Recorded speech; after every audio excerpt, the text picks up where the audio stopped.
господин Кочо Андјушев, respected acting country representative of the United Agency for International Development, Ms. Gretchen Berkel,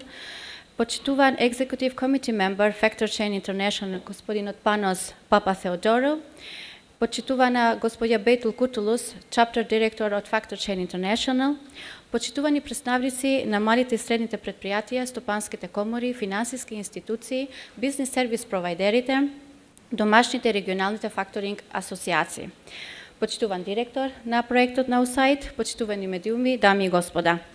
Ми представува особена чест и задоволство во името на Министерството за финансии да ве поздравам и да присуствувам на ова прва конференција за факторинг како алтернативен начин за финансирање на малите и средните предпријатија.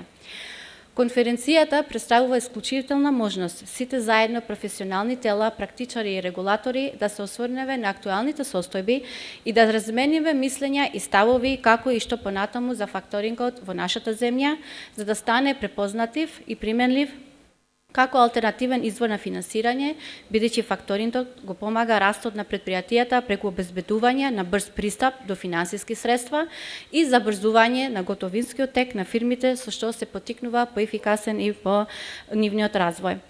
Ја искористам ова прилика да искажам голема преголеност до USAID за организирањето на конференцијата како дел од континуираната поддршка која што ова агенција ја дава на малите и средните предпријатија преку 3-годишниот проект на USAID за факторингот, кој има за цел да ја подигне свеста на пристапот кон подобри алтернативни финансиски механизми како унапредување на конкурентноста на приватниот сектор во Република Северна Македонија.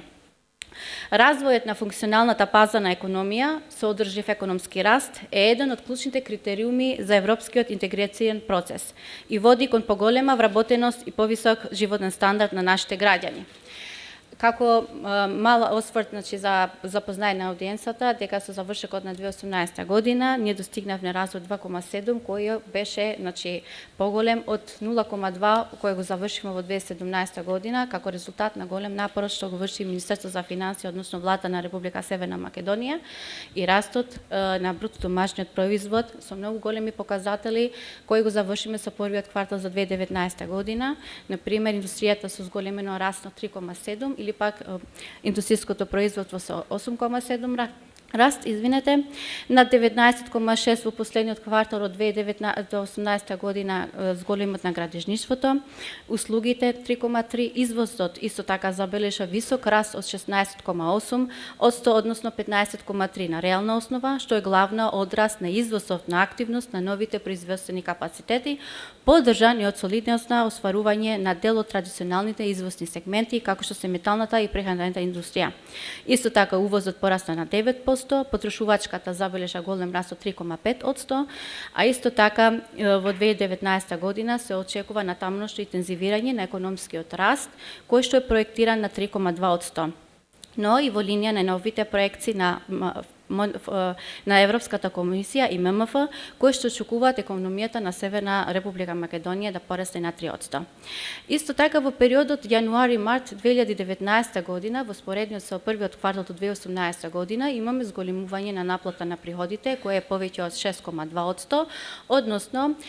уделот најголем има персоналниот данок на доход со 12,1% зголемување, ДДВ-то со 5,2% зголемување, данокот на добивка со 7,9% зголемување и придонесите 7,7% зголемување. А пак буџетскиот дефицит го искористивме само 0,5% од планираниот 2,5%.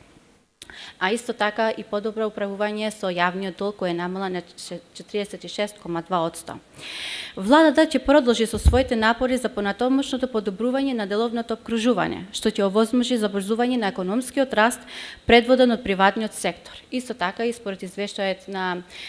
Светската банка Doing Business, Македонија постигна значително подобрување и сега сме на 10-то место во споредбено со другите 190 места на земјите од светот, а исто така во подобреното положба од земјите во регионот.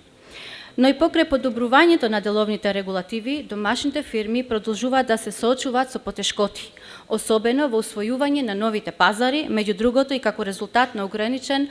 пристап до алтернативни извори за финансирање. Пристапот до финанси, а особено за малите и средните предпријатија, е едно од значајните прашања на кои владата е сериозно посветена. Финансискиот сектор во Република Северна Македонија е банкоцентричен, а банките, иако им е дозволено согласно законот за банките, речиси и да не го практикуваат факторингот. Како податок, во 2018 година од 15 банки, само 3 банки, односно 2 комерцијални банки и една банка, Македонската банка за поддршка на развојот, вршија факторингот и вкупниот износ на ова услуга која се пружише на малите средни предпријатија достигна само на вредноста на договорите нешто над 4 милиони евра. Со тоа се покажува дека во банкарскиот сектор исто така има голема можност за подобрување. Истовремено од 16 финансиски друштва со дозвола за вршење на факторингот, издадена согласно Законот за финансиски друштва и кој ги издава Министерство за финансии, ова активност ја вршеа само 3, односно во 2018 година беа склучувани договори во вредност од 432 милиони денари или вкупно од 6,9 милиони евра. Вредноста на сите склучени договори на факторингот во 2018 година достигна 10,9 милиони евра, што подразбира дека сме многу малку од просекот на земјите во регионот, односно само 0,1% од бруто домашниот производ во споредба со европските земји, каде што просекот на пружење на факторинг услугите и вредноста на склучените договори достигнува и на 10%,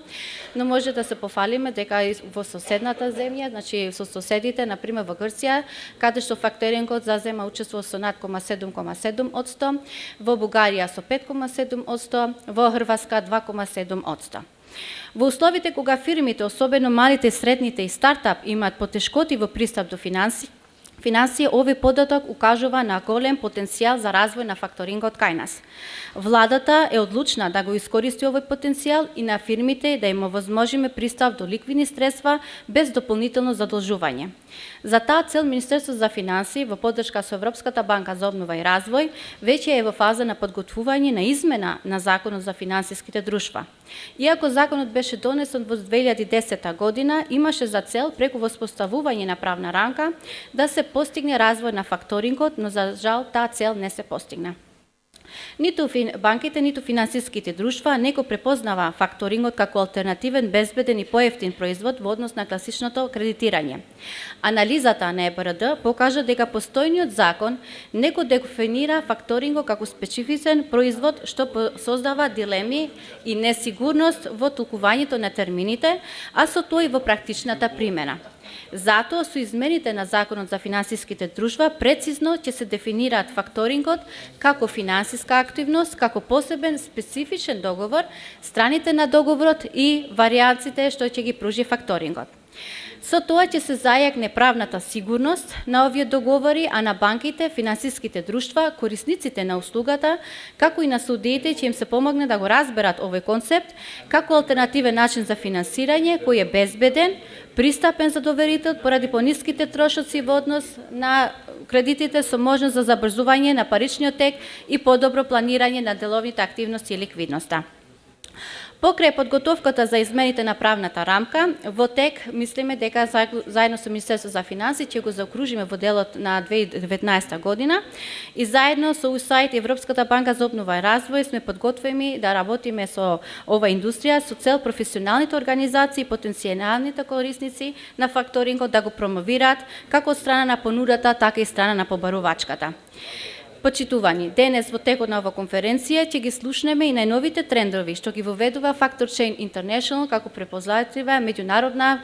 институција која што е афарирана из целиот свет, над 400 членови со над 90 земји учесници и ќе може да ни ги представи на нашите домашни компании за овие бенефити што ги пружи факторинг индустријата од традиционалната форма на финансирање на побарувањата